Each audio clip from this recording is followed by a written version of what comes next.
Zadanie trzecie. Przeczytaj polecenie i zapoznaj się z treścią zadania.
À la surprise générale, le jeune couple français, Guillaume et Gabriella, est devenu champion du monde de danse sur glace à Shanghai. Guillaume, votre numéro de 4 minutes, pour être absolument parfait, a nécessité 1 an de préparation, n'est-ce pas? Oui, c'est vrai. Nous nous sommes entraînés 8 heures par jour. Nous venons tous les deux de Clermont-Ferrand. La maman de Gabriella, Madame Papadakis, était notre premier professeur. Nous dansons ensemble depuis toujours, c'est-à-dire depuis que nous avons 9 ans, mais Gabriella est plus ancienne dans la discipline. Elle patine depuis l'âge de 4 ans. Cela signifiait être tous les matins à 6 heures sur la glace pour 2 heures d'entraînement avant d'aller en classe. Très sportifs eux aussi, mes parents avaient bien essayé pour moi le trampoline et le judo. Rien ne me plaisait. En revanche, à 7 ans, quand j'ai mis mes patins, la magie a commencé. À force de nous regarder évoluer, Madame Papadakis a décidé de nous faire danser ensemble. Quand on vous voit danser dans une harmonie parfaite, si complice, si complémentaire, on ne peut pas s'empêcher de penser que vous formez un vrai couple et que vous devez être totalement inséparables. Inséparables? Pas vraiment. Nous nous connaissons depuis si longtemps que nous nous considérons comme frères et sœurs. Nous nous entendons très bien dans le travail, mais nous ne nous confions jamais l'un à l'autre. Je crois nécessaire à notre équilibre de préserver le peu de vie privée qui nous reste. Nous n'allons pratiquement jamais dîner ensemble après l'entraînement. Nous dansons l'un avec l'autre 6 heures par jour. Qu'aurions-nous à nous dire de plus? Moi, je suis passionné de mode et je pense même devenir styliste. Gabriella se voit plutôt comédienne et elle prend déjà des cours de théâtre. Mais ce sera dans une autre vie, dans très longtemps. Pourtant, au mental, vous vous ressemblez. Tous les deux très calmes, vous êtes peu bavards, spécialistes dans l'art de la gestion du stress. Comme tous les champions, vous trouvez votre bonheur dans l'effort et le dépassement de soi. Pour réussir dans cette discipline, il faut être très travailleur. J'aime pousser mon corps chaque jour dans ses limites et je suis capable de passer toute une nuit sur la glace pour refaire un mouvement dont je ne suis pas totalement satisfait. Gabriella est un peu moins rigoureuse que moi.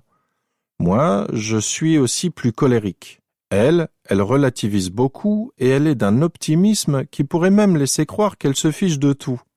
Actuellement, vous êtes de passage en France pour une tournée mondiale. Le fait de devenir champion du monde a changé votre vie? Nous ne comprenons pas pourquoi tant de gens s'intéressent soudainement à nous. Après cette victoire, nous n'en reprendrons l'entraînement qu'avec plus de passion, travaillant encore et encore chaque mouvement, chaque détail, chaque regard, pour faire mieux que danser la musique, la vivre de tout notre corps et de toute notre âme.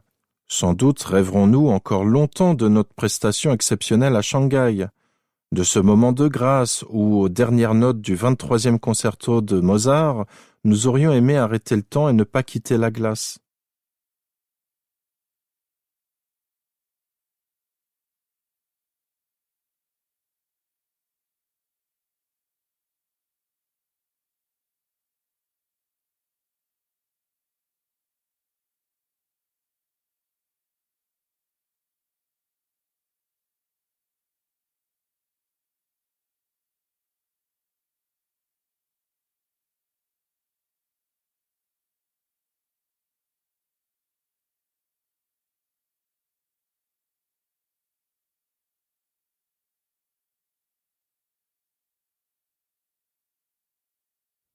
Wysłuchaj nagrania jeszcze raz.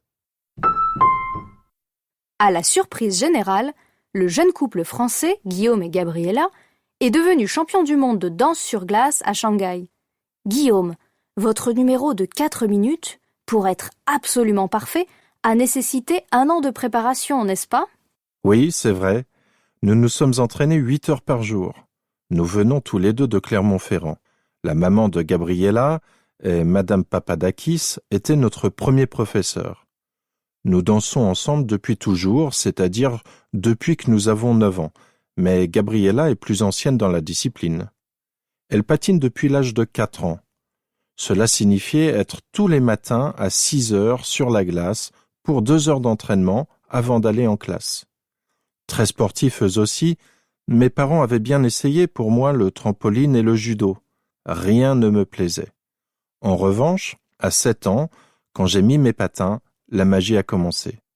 À force de nous regarder évoluer, Madame Papadakis a décidé de nous faire danser ensemble.